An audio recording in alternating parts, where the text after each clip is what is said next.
Hello, how are you? Good! I'm so glad you're here. Today is very juicy for prompting. If you like prompting, this is definitely a good video for you to watch. I would suggest watching race prompting before you watch this one, because this one, essentially, we're focusing just on the letter R, role. So, AI doesn't think, it plays roles. Let's dive into it. In AI prompting, assigning a role fundamentally changes how the model receives, interprets, and structures its response. This is one of the most powerful ways to influence AI-generated output. Influence, aka bias. If I was to ask the same question to a history teacher in high school versus a science teacher in high school, I'm gonna get two different answers. And if I added in a different category of a person, it affects the question's answer because of the bias of the person who is answering the question. So, knowing that essentially the internet is a big ocean. The internet is the ocean, but when we're pulling a prompt, when we're asking for a role, it's almost like we're getting a bucket and we're filling it up with water from the ocean from a very specific zone. And we only want that category of thought. And so we are diluting the ocean water so it's not too overwhelming, but we are constricting ourselves to a very specific diameter of thought. So we're going to dive into the steps of how to choose your role and also how to prompt it. So step one, context framing and information prioritization. When you give AI a specific role, say act as a legal expert or be a Gen Z social media strategist, you are essentially guiding it to pull information from the most relevant contextual buckets within its vast knowledge base. For example, if I were to prompt, explain real estate market trends in Austin, you'll get broad general analysis, because let's look at the buckets that we're pulling from. Real estate market, that's very general. Trends, big word, big word, in Austin, general. Next example is, as a top real estate economist, analyze the 2025 Austin market trends. The AI prioritizes macroeconomic trends, supply-demand factors, and investment insights because I asked for it to act as a economist real estate agent. So I'm not just looking for a real estate agent, I'm looking one with economist foresight and perspective, so therefore it's going to focus on macroeconomic trends, supply-demand factors, and investment insights. As a Gen Z home buyer, share concerns about buying in Austin. The AI will focus on affordability, lifestyle preferences, and tech-forward real estate solutions. Because I asked for a specific generation, Gen Z, it dives into the category and niche information gathered on that specific audience segmentation. And then concerns about buying in Austin, how does the audience model, the generation that I chose, affect the concerns? So it's choosing tech-forward real estate solutions. The computer assumes Gen Z is a little bit more tech-forward than the other generations. It's going to focus on affordability. We're assuming that they're younger, so they don't have as high of an income, and lifestyle preferences. So it's taking into account all of the mass data that we share and also has been posted online about what Gen Z likes to do, and you could do this for any generation, millennial, Gen X, baby boomers. This shapes not only the facts presented, but also the tone, structure, and depth of the response. So step two is the role as a instructional filter. Roles act as mental model filters that influence AI's response. The model doesn't become that role, but it weights certain information more heavily based off of learned patterns. For instance, be a detective investigating AI bias in hiring. The AI pulls case studies, legal concerns, and bias mitigation strategies. I actually just think that's such a good prompt because I think it's so funny that they're like, they being just people who don't like AI is biased. But if you have AI examine its own bias, it can still do that. We just have to be, as the directors of AI, willing to understand that not anything's perfect, but if we analyze and if we ask the right questions, we can get closer to an unbiased answer. We can ask for more perspectives. The next one is be an AI engineer designing unbiased hiring models. So acting as an engineer, we want to now design an unbiased hiring model because we already had a detective look at it and investigate if there was. And so now we're going to solve that problem with AI. AI shifts to technical solutions. So before we were like pulling case studies, like really diving into it. Now it's pulling technical studies. It's looking at data augmentation and algorithmic fairness techniques. So one was looking at the data. One was conceptualizing problems and writing about it.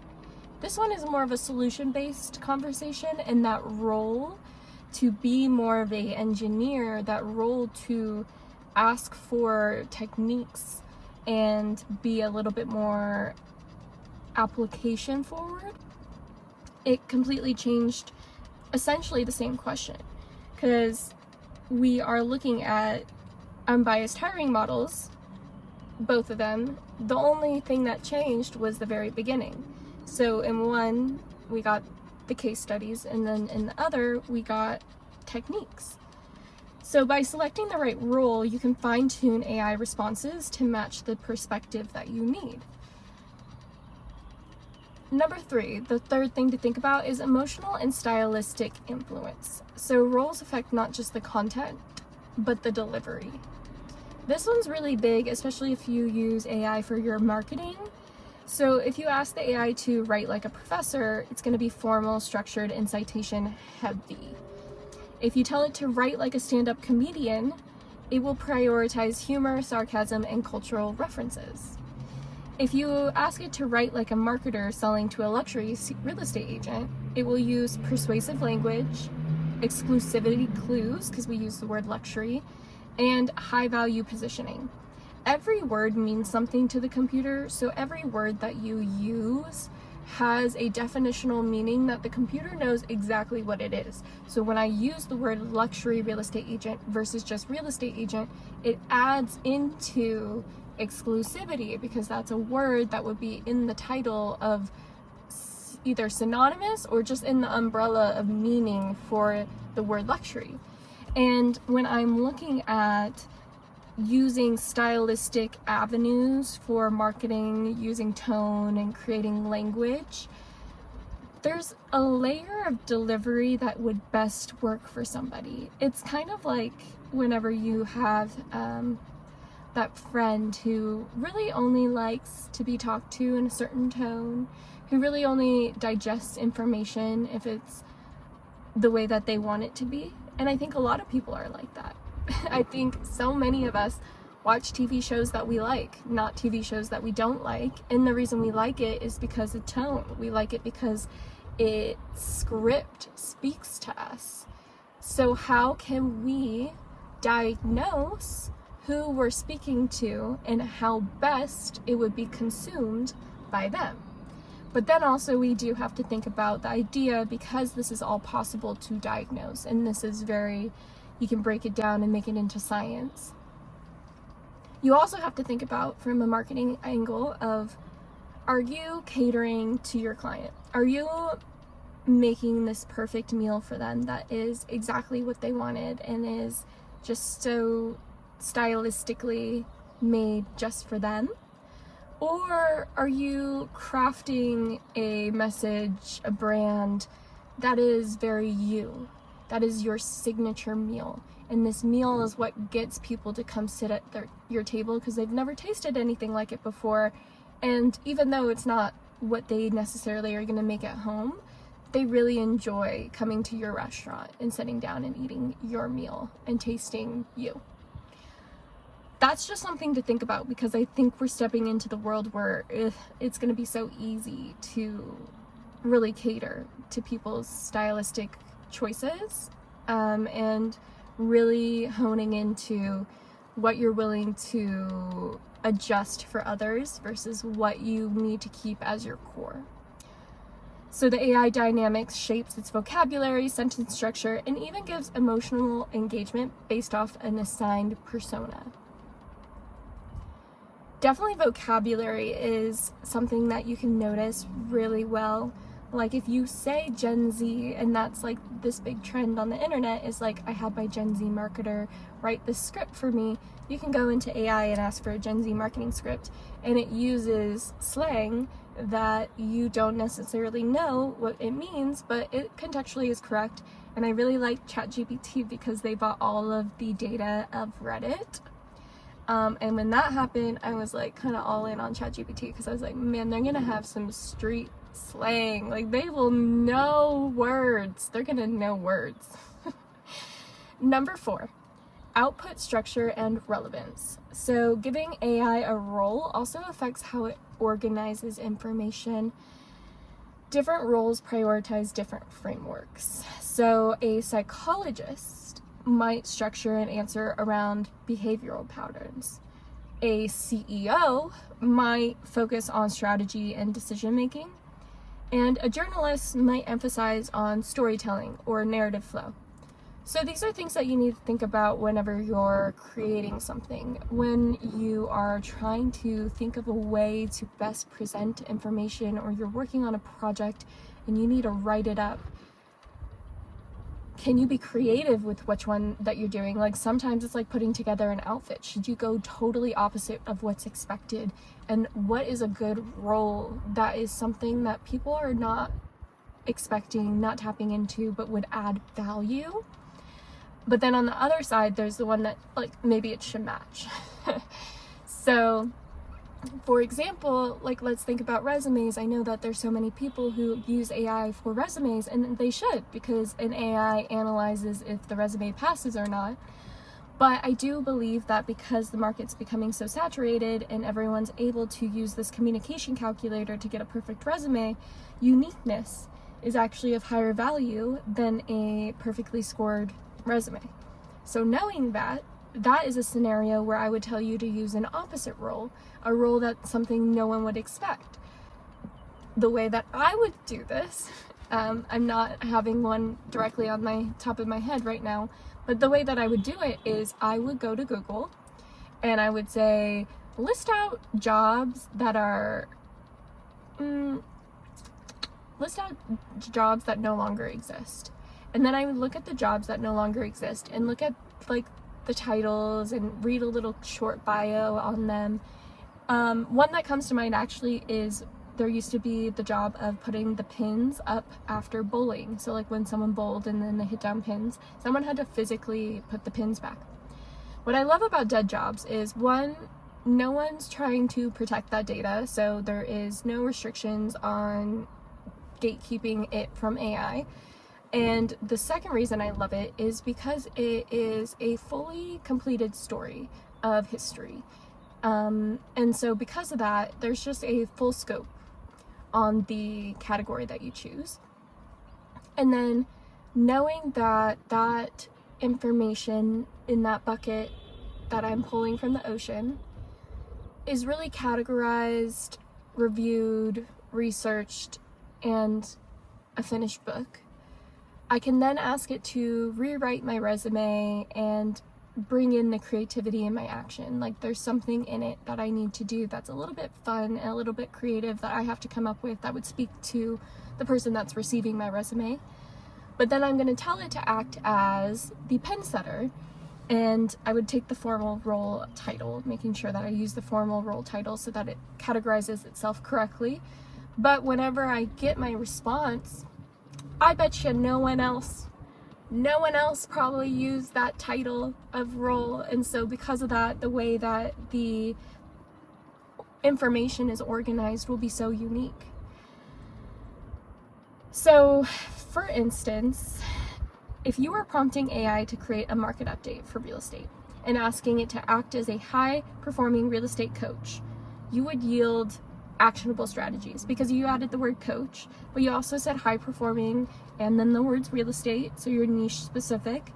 So actionable strategies that would be very focused on success, on conversions, on whatever the context of your market update is. But whereas if I was prompting as a financial analyst, it would yield data-driven projections. So I definitely love when I'm like writing to people and helping them with their social media, I use the word personal trainer or coach a lot because I am trying to motivate actionable strategies, but I'm also trying to motivate them just in general. And I think coaches and personal trainers have published work of them speaking really well at motivation.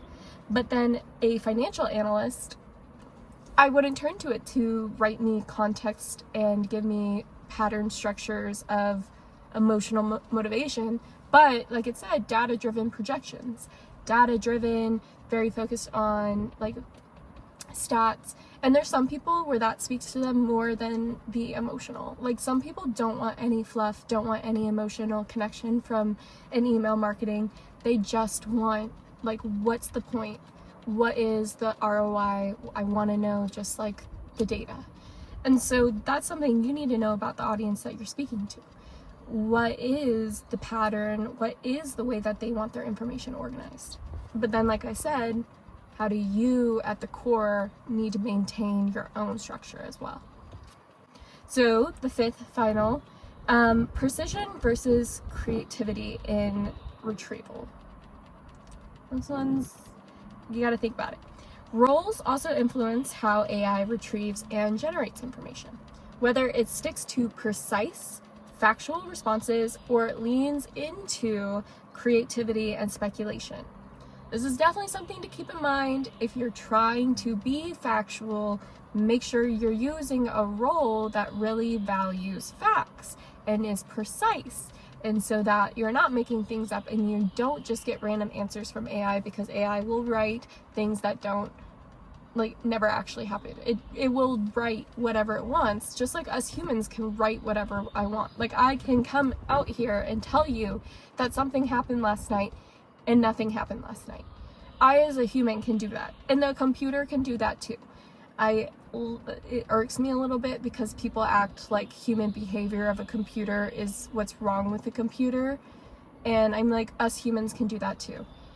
If I go to a doctor and the doctor says I'm not sick and the computer says that I'm not sick, but then I revise my prompt and I ask it in a more educated way, or then I go to a different doctor who maybe is more expensive or maybe even less expensive, and that doctor says I am sick, and then with this new prompt that is better educated, better written, says I am sick, it's the same problem, except one is directed by me. I was the problem with prompting, and maybe I was the problem with choosing the doctor, but at the same time there is a sense of humans make error, computer makes error. We as directors of our own life have to analyze and be critical about the errors that are happening, and if we can recognize them, we need to act on it. And so computers make errors, humans make errors. It is our job to analyze and make sure that the things that need to be correct are correct and where the errors are in the first place. So with roles influencing how it generates information, if it's sticking to precise or if it's creativity driven, for example, be a historian. Explain the future of AI. A historian role is going to draw historical parallels. It's going to look at actual published history, and you could even go so far as mentioning a very specific topic of history. If you wanted it to be a historian for a very specific time era, you could tell it to do that. But in comparison, if you told it to be a sci-fi author, predict the future of AI. The AI generates a imaginative, speculative outcome. Very interesting. But then in my brain is kind of like, let's mix them. So then I would love to start with, I always like to start with creativity. I know I'm starting with things that aren't factual, but then I use AI to refine the process and find the facts in the fiction. I would start with writing, act as a sci-fi author, and predict the future of AI, and then I would get my output. And then I would tell it to start acting as an historian and like tell me the errors and tell me where you think this is actually likely to happen. And then from there, I would analyze what were the strongest aspects of that storyline that kind of correlate with what's happening and what has happened in the past. And then from that analyzation, I would write up a whole new thing. So I love to use prompting as this like process of conversation, like I'm almost collaborating with people. I collaborated with this sci-fi author, and then I collaborated with a historian, and I read both of their notes, and then I had thoughts, and then I took those thoughts and I made it into something new. Knowing that, my final thoughts: the way that you frame a role in prompt is one of the strongest levers for controlling depth, tone, and specificity.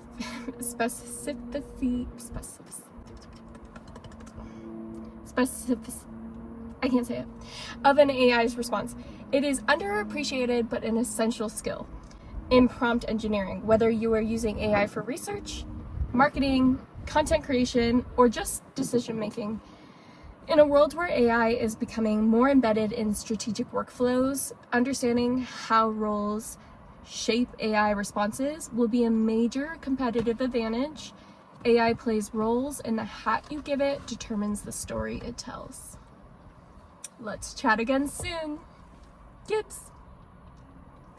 Thank you so much for being here. I hope you learned something about prompting. Take a prompt for a spin. Tell me what your favorite role is to use. Leave it in the comment below. I'd love to see, I love to hear, and I'd love to take your role for a spin. I love prompting, and I hope that you, like I said, learned something good. See you next time. Bye.